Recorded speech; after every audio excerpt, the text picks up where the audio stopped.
Hi, creative besties.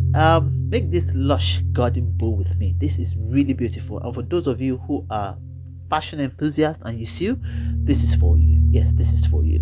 Now, you're going to be using a shiny satin ribbon to do this. And all the dimensions you'll be needing will be on the screen, so you don't need to worry.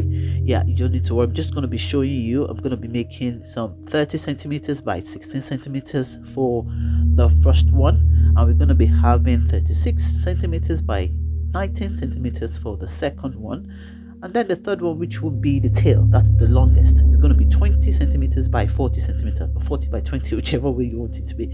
So that's what we have for our dimensions. Now, this is a very beautiful bow in that you can make it whichever way you like, but understanding the rudiments is very important. So all you need to do is to be sewing it from the wrong side. You understand? For those who sew, you understand, just sew it from the wrong side, and then the tail, which is that's the one that we need to be concentrating on. You're going to be having 5 centimeters out of it. You're going to be forming a diagonal so that you can give it that beautiful tail. So get 5 centimeters out and like mark it like so. I'm going to be showing you how to sew it out. So you're going to be making a diagonal using the 5 centimeters to the other side. Yes, and then to the other side also. So all you're just going to be doing is you're going to be sewing the diagonal all the way to the middle, and then you leave a space to be able to turn it out. Yes, you leave a space like that to turn it out. Okay, yeah, don't worry, I already did my own way, but don't worry, just do it as I say. Just get the diagonal, sew it, and get the middle. Don't seal that middle so that you can turn it out from that middle, and then you can cut off the excess that the 5 centimeters has given to you, that diagonal, so you can have a very beautiful tail. Okay, so after we have sewn, we have the middle, and then we are turning it out like I said. Yes, and that's how you can actually turn it out. And then because you're turning it out in the middle, you can always seal that place if you want to. If not, you can use your needle and thread when you're actually making the bow, so that's fine. But the major thing I always tell my students is make sure your work is very neat. Make sure your work is very neat. Where you need to iron, please iron. Where you need to do extra due diligence, please do. We don't want second guesses. We always like this. I'm ironing all of my materials. I'm making sure that they are all straight, they're all beautiful to work on, and they'll give me that perfect finish that I need. And that is what I'm going to be teaching on my Creative Bees Masterclass, which is going to be happening on February 2026. We're going to be learning 50 different types of fabric roses and hair accessories. Yes, you heard me.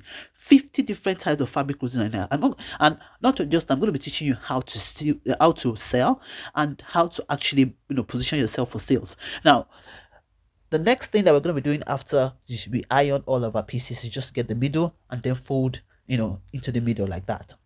So just because you've ironed it, it makes it easier for you to get the middle. Okay, so you just fold the middle like so, and then you're going to be placing the two ends on top of each other. Now we are using the 30 by 16 and the 36 by 30 by 16 and 36 by 19. So we're going to be leaving 33 centimeters from that. Remember, the tail is different. So leave 3 centimeters, and then you can use either your office pin to hold it in place, making sure that all of the open edges are in place, because you're going to be using your stitch all the way. Now you can use big stitches, it doesn't really matter because you're actually working on a cloth. So you can use a bit large stitches, just making sure that you pick all the components of the edges of the bow, if you understand what I mean. And then you pull it out. Now that is for the top part of the bow. Now we are going to the tail. Now that tail, you need to be very, very conversant with it. Look at it. Look at the two ends of that diagonal. The sharper end of the diagonal should be facing you when you're all done.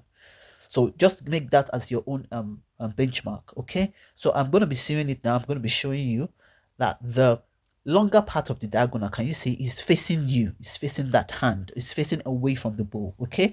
Because that's what will give us that beautiful lush tail of the garden bow that you're looking for. Okay. So that's it. And then I told you the two ways to tie. You can tie all the way around with your thread, or you can just pick a bite and then you form a knot. But I'm tying all the way around and then making sure it is well and secure. Now that is the beauty. All you can now do now is to embellish whichever way you want to. Now I'm going to be embellishing with some butterfly, with some mini roses, and then with this gigantic and beautiful silver applique, yes, which makes it look so beautiful. And now this is the final product. I hope you love it. Please, you can order on eBay and Etsy your flowers by AB Creations, and you can follow me for more beautiful tips, and make sure that you register for our creative